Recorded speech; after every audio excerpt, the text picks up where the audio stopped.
Papunta ako ditong BGC pero hindi ko alam kung saan ako magpa-park. Saan ako magpa-park?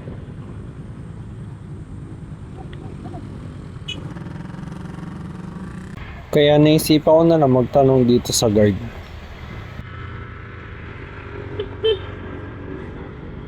Si pwede magtanong, saan po pwede mag-park yung may bayad?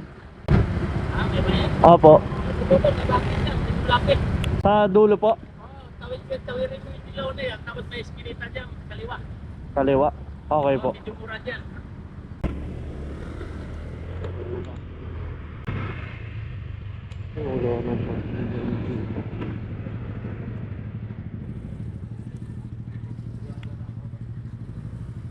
Si pwede magtanong, saan po may parkingan dito?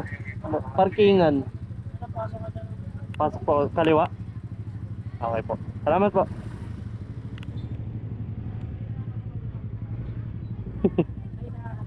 Titipid ko lang.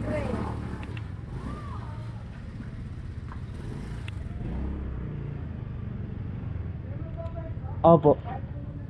Saan po pwede, te? Magkano po bayad? 50, 12 oras.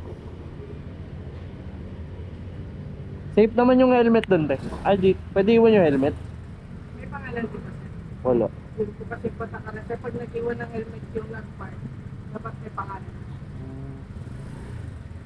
Yan mo na lang sa isip mo, may CCTV naman po doon. Ah, sige po. Sa dulo, te. Pangalan sir? Dan. Okay na po. Salamat po. Diretso lang yun. Okay po.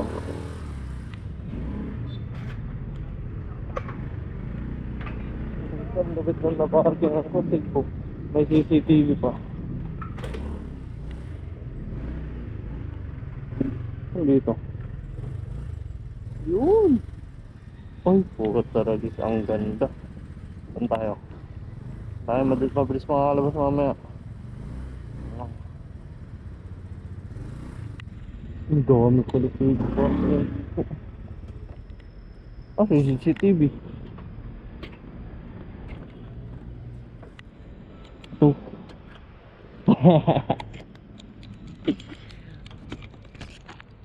Ayun, nakaparking tayo dito. Kwenta bayad. 12 oras.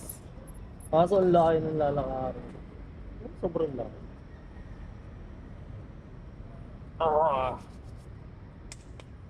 Ang dadalhin. Sige na. Abay na. Bye-bye.